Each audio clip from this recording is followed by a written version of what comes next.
Restaurant എന്നല്ല ഏത് industry എടുത്താലും പല രീതിയിലുള്ള മനുഷ്യരാണ് വരുന്നത്. അന്യസംസ്ഥാന തൊഴിലാളിയാണോ കൂടുതൽ അക്രമാസക്തർ, അതോ നമ്മുടെ മലയാളികൾ ഇവിടുത്തെ നാട്ടുകാർ തന്നെ ആണോ എന്നുള്ളത് പരിശോധിച്ച് കഴിഞ്ഞാൽ റെസ്റ്റോറൻറ്റിൽ നമുക്ക് അക്കാഡമിക് ആയിട്ടുള്ള ഭയങ്കര സ്കിൽസ് അല്ല, അങ്ങനത്തെ ഡോക്യുമെൻറ്റേഷൻ അങ്ങനത്തെ കാര്യങ്ങളല്ല നോക്കുന്നത്.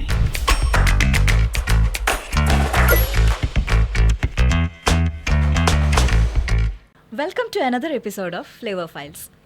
ഇന്ന് നമ്മുടെ നാട്ടിൽ എല്ലായിടത്തും അന്യസംസ്ഥാന തൊഴിലാളികളാണ് അല്ലേ? എന്നാൽ ഈ അന്യസംസ്ഥാന തൊഴിലാളികളെ പറ്റിയിട്ട് നമുക്ക് കുറേ കാഴ്ചപ്പാടുകളുണ്ട്, എന്നാൽ അതിൻ്റെ സത്യാവസ്ഥകളും ഉണ്ട്. ഇന്ന് നമുക്ക് അതിനെ പറ്റിയിട്ട് ഡിസ്കസ് ചെയ്യാം. നമ്മുടെ ഈ ഹോട്ടൽ റെസ്റ്റോറൻറ്റ് ഇൻഡസ്ട്രിയിലൊക്കെ അധികവും അന്യസംസ്ഥാന തൊഴിലാളികളാണല്ലോ വർക്ക് ചെയ്യുന്നത് ഇപ്പം. സോ ഇവർക്കൊക്കെ പൊതുവേ ഒരു അക്രമ സ്വഭാവം ഉണ്ടെന്ന് പറഞ്ഞു കേട്ടിട്ടുണ്ട്. ഇതിലെന്താണ് സത്യാവസ്ഥ? ശരിക്കും ഈ റെസ്റ്റോറൻ്റ് എന്നല്ല ഏത് ഇൻഡസ്ട്രി എടുത്താലും പല രീതിയിലുള്ള മനുഷ്യരാണ് വരുന്നത്. പല സൈക്കോളജിക്കൽ മെൻ്റൽ സിറ്റുവേഷൻസും ഒക്കെ ഉള്ളവരാണ്. അതിൽ പല രീതിയിലുള്ള ജീവിത സാഹചര്യങ്ങളും പ്രശ്നങ്ങളും ഒക്കെ കടന്നു പോകുന്നവരുണ്ട്. അപ്പം ഈ വെളിയിൽ നിന്ന് വരുന്ന അന്യ സംസ്ഥാന തൊഴിലാളി, റെസ്റ്റോറൻറ്റ് തൊഴിലാളി ഇവർ അക്രമാസക്തരാണെന്ന് പറയുന്ന ഒരു സ്റ്റേറ്റ്മെൻറ്റിൽ ചെറിയൊരു തെറ്റുണ്ട്. കാരണം ഈ പല ക്രിമിനൽ കേസുകൾ എടുത്തു കഴിഞ്ഞാലും ഒരു റെസ്റ്റോറൻറ്റ് ഇൻഡസ്ട്രിയിൽ നിന്ന് മാത്രമല്ല, വേറെ എന്തെങ്കിലുമൊക്കെ ജോലി ചെയ്യുന്ന പലരും പല ക്രിമിനൽ സ്വഭാവമായിട്ടുള്ള കാര്യങ്ങൾ ചെയ്യാറുണ്ട്. പിന്നെ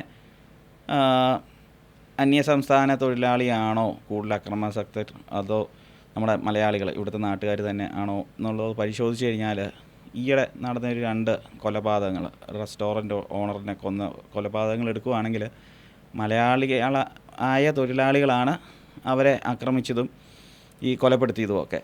അപ്പോൾ അങ്ങനെ നോക്കിക്കഴിഞ്ഞാൽ ഇതിൽ അന്യസംസ്ഥാനമൊന്നോ അല്ലെങ്കിൽ ഇന്ന ഇൻഡസ്ട്രിയിൽ നിന്നോ ഒന്നും ഇല്ല. അപ്പം ഇത് നമ്മൾ ഒരാളെ റിക്രൂട്ട് ചെയ്യുമ്പോഴത്തേക്കും അവരുടെ ഒരു ഹിസ്റ്ററിയും കാര്യങ്ങളും ഒക്കെ നോക്കി എടുക്കാൻ ശ്രദ്ധിക്കുക എന്നുള്ളതാണ്. ഇവിടെയാണ് ശരിക്കുള്ള റിലവൻ്റ് ആയിട്ടുള്ളൊരു ക്വസ്റ്റ്യൻ വരുന്നത്.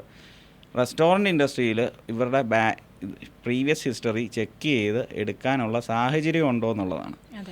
അത് വളരെ കുറവാണ്. അതുകൊണ്ട് ഇങ്ങനത്തെ ക്രിമിനൽ ബാക്ക്ഗ്രൗണ്ടുള്ള പലർക്കും ഈ ഇൻഡസ്ട്രീസിൽ വന്ന് വർക്ക് ചെയ്യാൻ ഉള്ള ഒരു ഓപ്ഷനുണ്ട്. അപ്പോൾ അങ്ങനത്തെ ഒരു പ്രശ്നമുണ്ട് ഇതിൽ.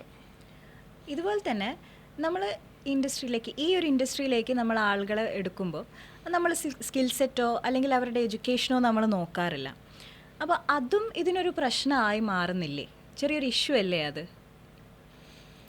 ഓക്കെ, റെസ്റ്റോറൻറ്റിൽ നമുക്ക് അക്കാഡമിക് ആയിട്ടുള്ള ഭയങ്കര സ്കിൽസ് അല്ല, അങ്ങനത്തെ ഡോക്യുമെൻറ്റേഷൻ അങ്ങനത്തെ കാര്യങ്ങളല്ല നോക്കുന്നത്. ഇവർ പ്രാക്ടിക്കലായിട്ടുള്ള എന്ത് ജോലി ചെയ്യുന്നു. ഇപ്പോൾ ഒരു പ്ലേറ്റ് വാഷിംഗ് കൊടുത്താൽ അത് പ്രോപ്പറായിട്ട് ചെയ്യുമോ, സർവീസാണ് കറക്റ്റ് ചെയ്യുമോ, കറക്റ്റായിട്ട് കമ്മ്യൂണിക്കേറ്റ് ചെയ്യുമോ, കുക്കിംഗ് കറക്റ്റ് ചെയ്യുമോ, ഇങ്ങനെയുള്ള സ്കിൽസ് നോക്കിയിട്ടാണ് കൊടുക്കുന്നത്. പക്ഷേ ഈ മാനേജറൽ അല്ലെ അഡ്മിനിസ്ട്രേഷൻ ഇങ്ങനത്തെ കാര്യങ്ങളും പിന്നെ സർവീസിലോട്ടൊക്കെ വരുമ്പോൾ അവർക്ക് അതിൻ്റേതായ ട്രെയിനിങ്ങും കാര്യങ്ങളും ഒക്കെ കൊടുക്കണം. ഓൾറെഡി ഇതിൻ്റെ അക്കാഡമിക്സ് ചെയ്തു വരുന്നവർ, ഹോട്ടൽ മാനേജ്മെൻറ്റ് അങ്ങനെയൊക്കെ ചെയ്തു വരുന്നവരാണെങ്കിൽ നമുക്ക് ആ ട്രെയിനിങ് കൊടുക്കുന്നത് കുറവായിട്ട് വരും. പക്ഷേ ഒരു ജനറിക് ആയിട്ടുള്ള ഒരു ഓവറോൾ ഇൻഡസ്ട്രി എടുക്കുമ്പോഴത്തേക്കും അൺഓർഗനൈസ്ഡ് ആയിട്ടുള്ള റെസ്റ്റോറൻറ്റ് സെഗ്മെൻറ്റ്സിൽ ഇതുപോലെ അൺഎഡ്യൂക്കേറ്റഡ് ആയിട്ടുള്ള വലിയ സ്കിൽ ഫോഴ്സ് വരുന്നുണ്ട്. എന്നാലും നമ്മൾ ഈ അന്യസംസ്ഥാനത്ത് നിന്ന് ഇങ്ങോട്ടേക്ക് ആൾക്കാരെ കൊണ്ടുവരുമ്പോഴാണെങ്കിലും ഇവിടെ തന്നെ ജോലിക്ക് നമ്മൾ ആൾക്കാരെ വെക്കുമ്പോഴാണെങ്കിലും അതിനൊരു ഗവൺമെൻറ് ഒരു സ്കീം ഇറക്കുകയാണെങ്കിൽ, ഒരു പ്രത്യേകതരം ഒരു പാറ്റേൺ ഉണ്ടാക്കുകയാണെങ്കിൽ, ഇന്ന രീതിയിൽ നമുക്ക് രജിസ്റ്റർ ചെയ്യാം, അങ്ങനെയൊക്കെ ഉണ്ടാക്കുകയാണെങ്കിൽ കുറച്ചുകൂടെ സേഫർ ആയിരിക്കില്ലേ? നിങ്ങളിപ്പം സജസ്റ്റ് ചെയ്ത പോലെ ഒരു ഗവൺമെൻറ് ഒരു ഓർഗനൈസേഷനൊക്കെ ഇത് മോണിറ്ററൊക്കെ ചെയ്യാനുള്ള ഓർഗനൈസേഷനൊക്കെ ഉണ്ടെങ്കിൽ നല്ലതാണ്. പക്ഷേ അങ്ങനൊരു സംഭവം ഉണ്ടാകുമെന്ന് എനിക്ക് തോന്നുന്നില്ല. ഇപ്പോൾ വേറെ ഏത് ഇൻഡസ്ട്രീസിലും അവരവരുടെ ആവശ്യത്തിന് വേണ്ടി ഇങ്ങനത്തെ സർവീസസ് അവർ തന്നെ ചെയ്യും. അതായത് ട്രെയിൻ ചെയ്യാനുള്ളതും മോണിറ്റർ ചെയ്യാനുള്ളതും ബാക്കപ്പ് ചെക്ക് ചെയ്യാനുള്ളതും.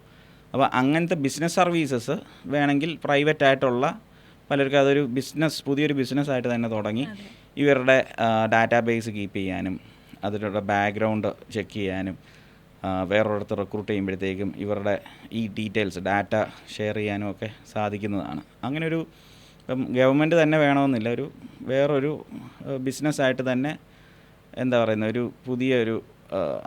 ഒരു പുതിയ ബിസിനസ് സ്ട്രക്ചർ തന്നെ ഡെവലപ്പ് ചെയ്ത് വരാവുന്നതാണ്. അതൊരു സൊല്യൂഷനായിട്ട് വരും. അതെ. ഇനി ഇപ്പോഴത്തെ ഒരു സിറ്റുവേഷൻ എടുത്ത് നോക്കുകയാണെങ്കിൽ നമ്മളിപ്പോൾ വാറൊക്കെ നടക്കുന്ന സമയത്ത് കുറേ തൊഴിലാളികൾ രാജിവെച്ച് പോയ ഒരു സിറ്റുവേഷൻ ഉണ്ടായിട്ടുണ്ട്, അവരുടെ സ്വന്തം നാട്ടിലേക്ക് തിരിച്ചു പോയ സിറ്റുവേഷനൊക്കെ ഉണ്ടായിട്ടുണ്ട്. അപ്പോൾ ആക്ച്വലി അതൊരു നെഗറ്റീവാണ്, കാരണം നമുക്ക് ഭയങ്കര ഒരു നഷ്ടം ഉണ്ടായി, കുറേ ആൾക്കാർ പോയി. പക്ഷേ എന്നാൽ അതിനൊരു പോസിറ്റീവും കൂടെ ഇല്ലേ? കാരണം നമ്മുടെ നാട്ടിലുള്ള ആൾക്കാർക്ക് ജോലി കിട്ടാൻ ഒരു ഓപ്പർച്യൂണിറ്റി അല്ലേ? ഇതിനൊരു 2-3 തലങ്ങളുണ്ട് ഇതിൻ്റെ ഉത്തരത്തിന്.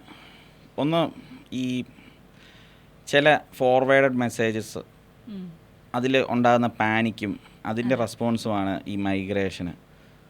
അത് നമ്മുടെ ഇവിടെ ഈ ജോലിക്കാരെന്നല്ല, നമ്മുടെ നോർമൽ കോമൺ മാൻ ആണെങ്കിലും ഈ പ്രൊപ്പഗണ്ട ആയിട്ടുള്ള വാട്സപ്പ് ഫോർവേഡുകളും കാര്യങ്ങളും വരുമ്പം അവരുടെ പെർസെപ്ഷൻസ് മാറുകയും അതിനായിട്ട് ഫൈറ്റ് ചെയ്യുകയും ഒക്കെ ചെയ്യാറുണ്ട്. അതേപോലെ തന്നെ ഇവർ ഒന്നും കൂടെ അൺഎഡ്യൂക്കേറ്റഡ് ആയതുകൊണ്ട് ഇത് അവർ വിശ്വസിക്കുന്ന രീതിയിലുള്ള ഫോർവേഡ് വരിക ഇവരുടെ ജോലിയെ ബാധിക്കും. അങ്ങനെ ജോലി ഇല്ലാതെ നിൽക്കുകയാണെങ്കിൽ ഇവരുടെ കയ്യിലെ പൈസ തീർന്നു കഴിഞ്ഞാൽ ഇവർക്ക് യാത്ര ചെയ്ത് പോകാൻ പോലും ഉള്ള സാഹചര്യം കാണില്ല എന്നൊക്കെ ഉള്ള മെസ്സേജസും കാര്യങ്ങളും കണ്ടിട്ടാണ് ഇവരിങ്ങനെ ചെയ്യുന്നത്.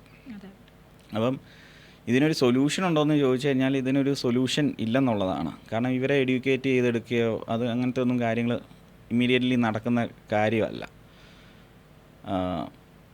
പിന്നെ വേറെ എന്താണ് ഈ ക്വസ്റ്റ്യൻ ചോദിച്ചത്?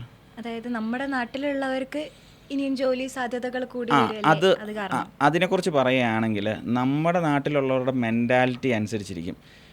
ചിലർ ഈ സ്കിൽഡ് വർക്ക്സൊക്കെ ഇവിടെ ചെയ്യാൻ മടിയാണ്, അവർ വേറെ കൺട്രീസിൽ പോയി ചെയ്യാറുണ്ട്. ഇവിടെ ചെയ്യാനുള്ള മടി അവർ മാറ്റിക്കഴിഞ്ഞാൽ അവർക്ക് ഓപ്പർച്യൂണിറ്റി കിട്ടും. അത്ര സിമ്പിളാണ് സംഭവം. ഇത്തരം കാര്യങ്ങളിലുള്ള ചില തെറ്റിദ്ധാരണകളൊക്കെ ഇന്നത്തെ വീഡിയോ കാരണം മാറിയിട്ടുണ്ടാവുമെന്ന് ഞാൻ പ്രതീക്ഷിക്കുന്നു. അടുത്ത എപ്പിസോഡിൽ നമുക്ക് വീണ്ടും കാണാം.